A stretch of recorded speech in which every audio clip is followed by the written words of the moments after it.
That was Robin Thicke, Blurred Lines. That's an appropriate song for the subject at hand.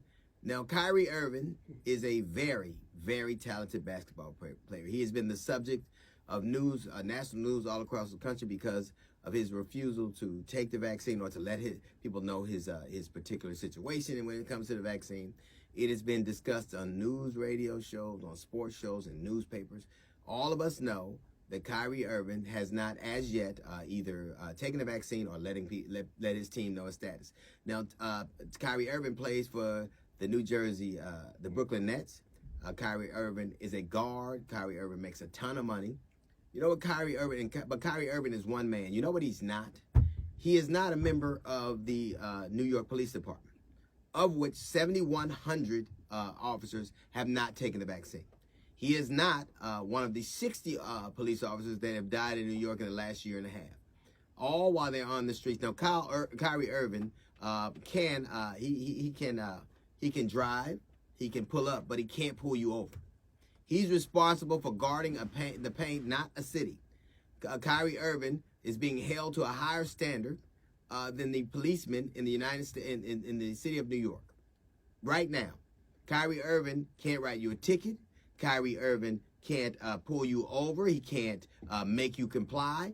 And it's funny because the very men who are responsible, like when you're a police officer, you get a special dispensation to do whatever you want to somebody who refuses to comply, up to and including murder.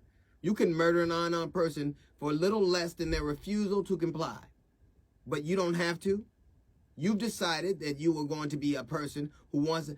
It is your body, your right. Could I tell you that if you pulled me over and I didn't have my seatbelt on? Could I ask the police officer who pulled me over in the city of New York, one of the 7,100 people who refused to take the vaccine, could I say to them, get 7 feet back and let me wear a mask? You know what would happen?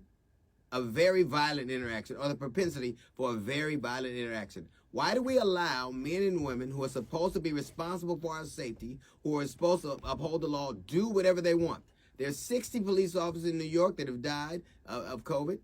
There are 500 across the city, including many police officers and police chiefs who refuse to honor the mandate. So you will only enforce the laws that you agree with or that were enacted by people that you voted for. A curfew is not a mandate. You have no problem enforcing that. A curfew, you seem to be able, and that's the problem with police officers.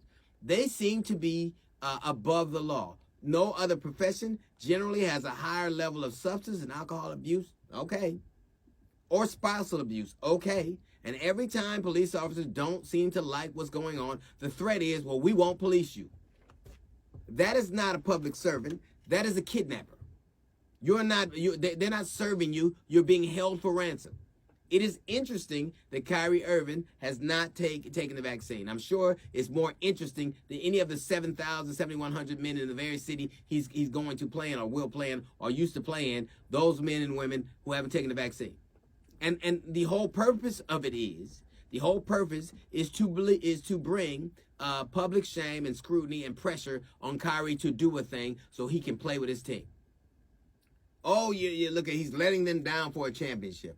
Oh, well, they need him if they want to be. What about the 7,100, the 25% of police officers that are needed on the streets of New York? What about their teammates? What about their potential championship? What about their goals and dreams and aspirations? It is so much easier to hold one man to a standard than it is to hold 7,100. Kyrie Irving, I'll never be on the same court with him, but very likely I'll be on the same streets with some of these 7,100 officers. And if 500 officers across the country have died and 60 in the city of New York, I wonder how many people they infected. I wonder how many people they were a danger to. Your job is for public safety, but you get to decide you don't want to do something for your own personal thing. You're in the wrong business. The same pressure that's being put on Kyrie Irving for not agreeing to his contract should be put on you for not agreeing to your oath. He signed a contract. You took an oath. All these talking heads, everybody trying to bring pressure on one man for not living up to a mandate instead of the 7,000 who matter don't live up to the mandate. Because we are used to letting police officers run amok over us under the auspices, well, who else will do the job? It's a very tough job. It is a very tough job, but it isn't a job you were drafted for. Like Kyrie at least was drafted. You weren't. You signed up for it.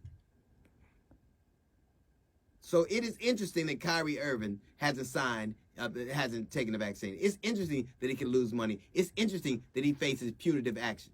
It is more interesting that 7,100 people who have done the same thing are not being held to the same standard. So the Brooklyn Nets have a higher apparatus to climb, a higher level to climb, a lot higher level of expectations than the entire city of New York. We are used to letting police officers do one thing, say one thing, and do another. Yes, qualified immunity protects them from the law. But it does not, immunity does not affect, qualified immunity will not protect them from COVID, and it will not protect them from interacting with us, and we get it. It's a little note from the GED section. We got the Jazz Report coming up in 15 minutes. It's the D.L. Hughley Show.